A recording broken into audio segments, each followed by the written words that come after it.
Hey YouTubers, just got a quick fix-it video. I'll try to make it as fast as possible, and forgive me if I don't say the exact way or um, the correct identification of everything in it.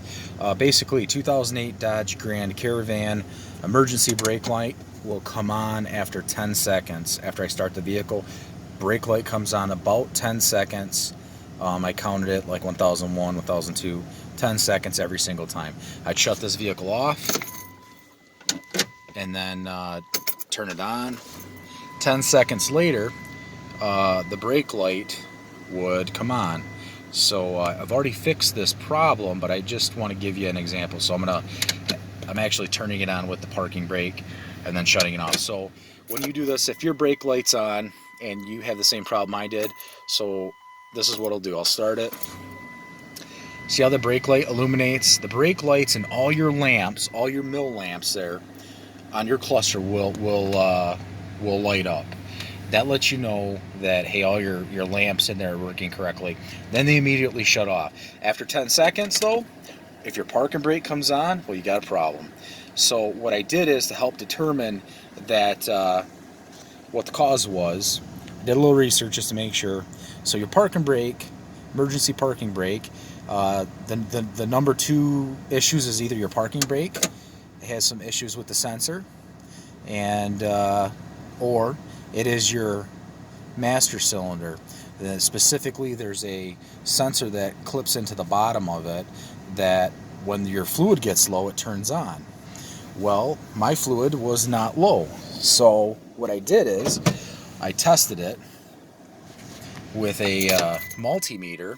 I'm going to go around here just to kind of show you where that sensor's at, because I did some research. There's a lot of videos on testing the sensors, and basically on this vehicle, this is right there, that there's a 2-wire sensor lead that connects to a plastic reed sensor.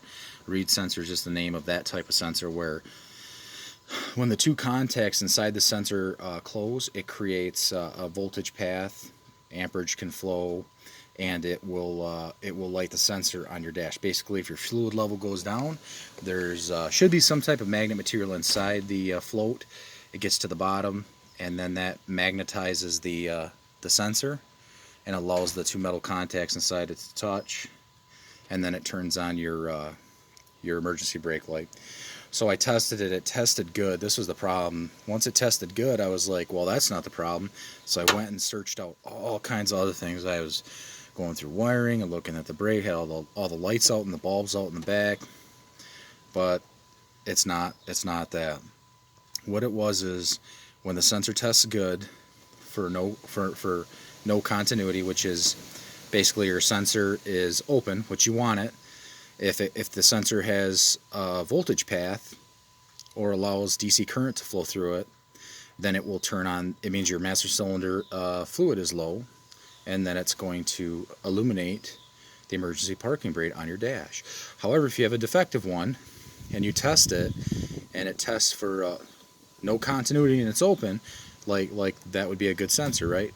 Well, you should also test it while it's under load. Vehicle on, there's 12 volts that run to this sensor.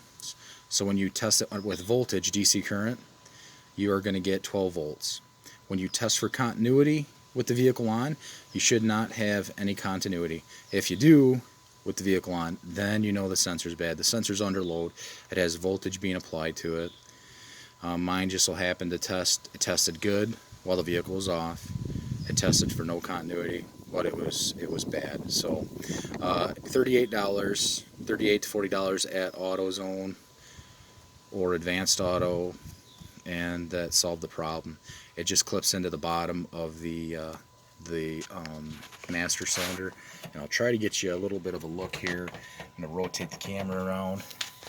Basically, it's kind of hard to see. It just clips in. If you get a mirror, that's what I used. I used a mirror, a little mechanics mirror, and there's a little area underneath there where you just push a tab. It slides right out. It's super easy. Just use a mirror. You'll be all set. Replace the sensor. Should solve all your problems. Our auto place parts here are really good. So like if I'd have bought this, they would have took it back because it's not like it's dirty or anything. Pretty good to work with. So hopefully your auto parts place is good too. If by chance it's not it, but the number two most suspects are either your master cylinder fluid level sensor is bad, or there's a parking brake sensor issue. And again, you can kind of help yourself by, after you start your vehicle, your park and brake light should turn on with all the other lights. They should all turn off, and you have about 10 seconds. You can actuate that parking brake on and off, on and off. You'll know that the parking brake's working correctly, and then it's not that. It's going to be this. So good luck. Have a good one. Again, 2008 Dodge Grand Caravan.